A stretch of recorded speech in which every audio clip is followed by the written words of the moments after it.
Every journey begins with a purpose, and this one was no different. The trip from Egerton University to Pajeta National Conservancy was more than just a visit. It was an opportunity to explore the wild, to gain knowledge, and to form lasting bonds with Mother Nature. Our journey began at Egerton University on a bright morning. With our bags packed and full of excitement, we set out for Pajeta National Conservancy, a place known for its wildlife and conservation efforts. The drive was peaceful, with beautiful views of the countryside and Mount Kenya in the distance. We stopped along the way for a short break to rest and to prepare for the adventure Here owned like 60,000 acres of space. So the colonial government got the switch. Pajeta National Conservancy spans over 90,000 acres and is home to a wide variety of wildlife, including the last two northern white rhinos on planet Earth. That aside, what else is also quite key? We have groundbreaking efforts that happen that are being tested for the first time. So the mission of Pajeta National Conservancy is to conserve wildlife and provide a home for animals that are almost extinct. So using what Fanya assignments like GPT, how do we have developed our own artificial intelligence systems and technologies that help us in our conservation. You might see some of them here and tomorrow.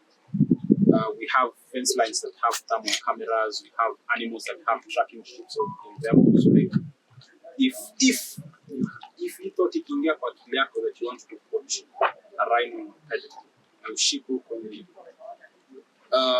through us and KWS, the rhinos that have chips in their body. So tiny, you can't say if they scan, they will know that rhino is from Pajeta. There are rhinos that have colors. Hopefully tomorrow you will meet the ecological team. They are doing the predator monitoring and how that is beneficial in conservation and lunch. Fish and bean.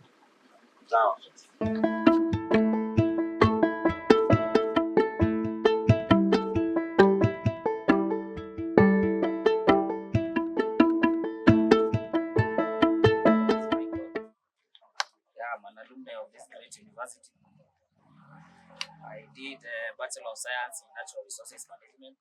We call it NARI. Yeah, so I am a radio room operator. The radio room.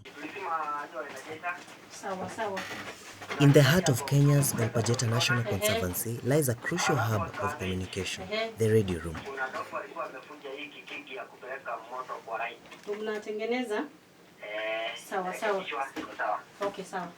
This is the nerve center that ensures the safety and coordination of both wildlife and rangers across this vast landscape.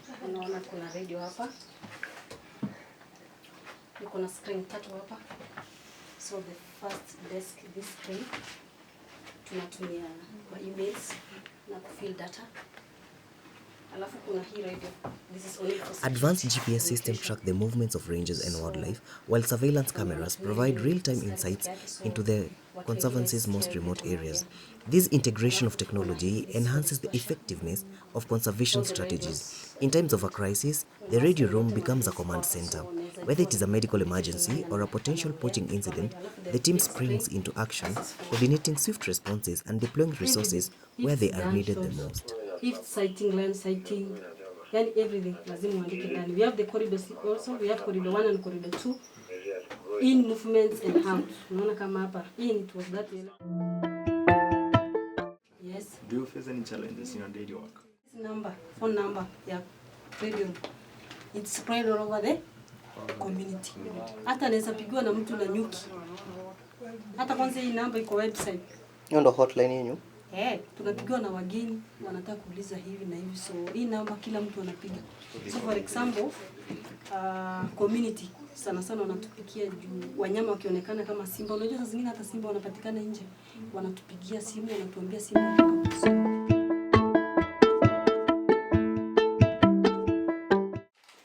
As you heard, my name is Sheila.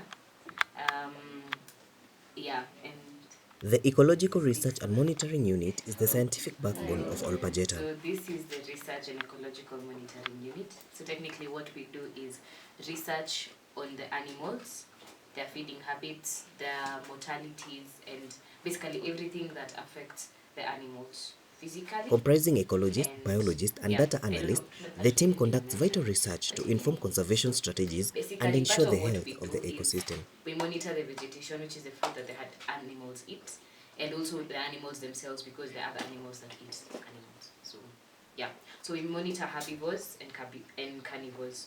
So basically these are all the mammals. These are all of the mammals that are in existence here at Old Pajeta. So by mammals, most of them are herbivores, technically. Oh, no, sorry, mammals are not herbivores. We have herbivores and we have carnivores. So in this department, we do count we have herbivore counts of all the animals, but there are specific animals that we monitor, and we call them key species. So in the herbivore side, we have three or four key species that we monitor. So there is one that's called the Jackson hartebeest. We monitor the Jackson hartebeest, so we monitor their numbers and their habitats and try to see whether they're moving. The reason why we monitor them is because their numbers have been deteriorating for a while because of predation and because of parasite infections, a lot of things, a lot of factors. So right now they're 58 in number, and we keep monitoring them to see whether their numbers are reducing, and if they're reducing, try to figure out how to mitigate this reduction of numbers. Then the other species that we monitor that are herbivore is the Besa oryx. So the Besa oryx, our kwanza, they have been wameenda sana. So like right now we currently have only 7 of them, and same thing that was attacking the Jackson hartebeest is the same thing that has been attacking the oryx. So we're still monitoring the numbers. So the other one is the gravy zebra. So we track them using these collars. We have another machine that shows the frequency. We're able to find this. Equipped with cutting-edge technology, the team employs innovative monitoring techniques to gather data. Drones offer aerial perspectives, camera traps capture elusive species, and GPS collar track the movements of key animals like lions and giraffes, providing a comprehensive understanding of the ecology involves animals, plants. So animals, their habitats, so where they live, and what they eat, their feeding habits. So in Old Pajeta, this shows all the mammals that we have over here. So our water, they exist at Old Pajeta Conservancy.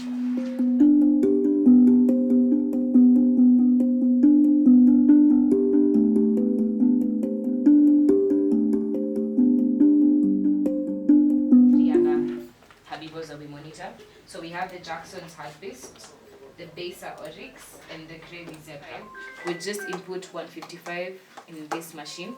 It's connected through a cable, kwa hii, and then this is the antenna. So ini katwile antenna ya TV. So we go outside and then we just hold this up, and according to the frequency we have set, if the lion is close by, the beep keeps increasing until we get to it. So the sound of the beep increase as we get towards the lion. So we are able to find that lion and record the numbers, the cubs, where they've been, like we just record the numbers so that we can know who this is.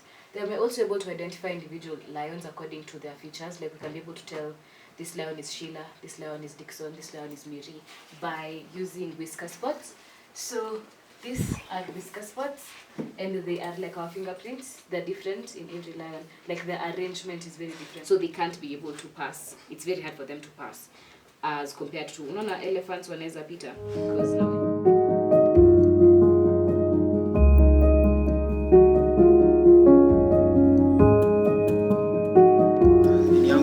opening words nikianza nilisema Old Pajeta, we take care of rhinos, but we take care of all wildlife, but rhinos are key species for us, so every rhino we lose, it's sadness. See, at sadness in a sense that we are just sad, mekufa, they are our families. At the heart of Old Pajeta's mission lies the story of the northern white rhinos, the only 2 individuals left, Najin and Fato, the subspecies teeters on the brink of extinction. So hao wanyama wote wenye wako kwa hii shamba, tunaitanga shamba, have names, and we give them names, and we follow them every day on foot. Tuone kama wako sawa, how they feeding, do they need medical intervention. So when we lose them, other people outside, ama someone who hasn't been in this such a space, you'll find it weird. We all females, so rhino females. this is one spot where we have some of the rhinos buried here, not all of them. Like Sudan is not here. Sudan ako Nairobi. He was buried here, and then kuna mtu nilianza kumwambia, nilianza kumpea him. We saw it as a mistake. Mistake in what sense? Not everyone saw Sudan when he was alive. Hata vile waliletwa Kenya, the four northern white rhinos. Not everyone saw them. And now if he's buried in the ground, how would we pass the message of extinction and losing animals? So Kenya walifanya, before the body started decaying, iliandika severely something that's applied in the body, and now it is in Nairobi National Museum. So here the body inaitwa taxidermy. It's in Nairobi National Museum, but the others are here. It is Sudan, Sunni, and then Morani. There's Morani here and Ringo. Hao ndo rhinos wenye wako hapa that were not poached. But because they were our friends, they were brought here. But wale wenye wako nyuma wote, all of them are black. Oh no, there's a southern white. They were killed from poaching. So we will go pamoja. We talk about them. Ama I'll take you to some that I feel are most painful. And then watu wa kuchukua cutaway na shots mtachukua, si ndio? Yeah. But we are spending as little time as here. So tunasikia njara tumechoka na ndo wako na chimps. Si ndio? Because kwa chimps kuna excitement. Pajeta actually sikuambia asubuhi. Pajeta is the only place in Kenya with chimpanzees. So huko mtajibamba, na I want you guys to spend more time there because they close at 4:30. So, yeah.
The African buffalo.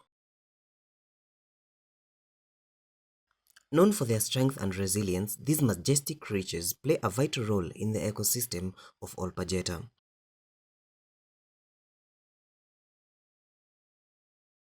Often seen in large herds, buffaloes are one of the most iconic species at Pajeta. With their horns and robust build, they are a symbol of their wild and tamed spirit and an integral part of the savanna landscape.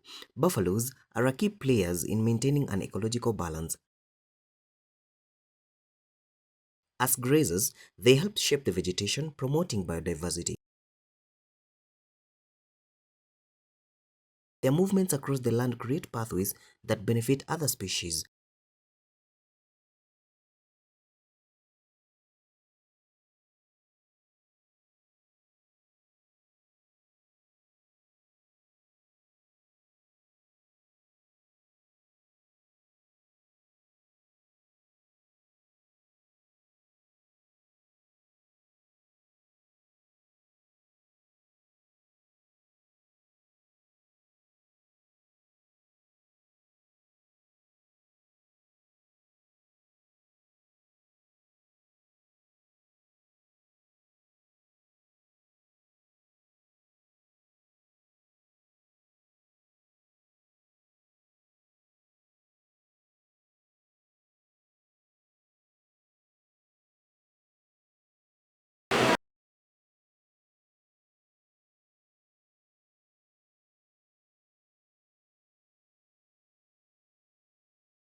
Here in Kenya, we don't have chimpanzees. So these chimpanzees have been rescued from different homes, like they have been kept as pets. So they have come into contact with them. So, you have said that these chimpanzees have been rescued from somewhere else. yeah. So what criteria do you use to rescue them? So there is those groups that I've told you. That is Gudo, Kenya Wildlife Service, and Pajeta. So if they find a chimpanzee in different, if they find a chimpanzee like in Burundi, so they'll just go and rescue it from there. They brought it here. So there is so many sanctuaries who have been formed just to rescue the chimpanzees. So they will decide where to take it.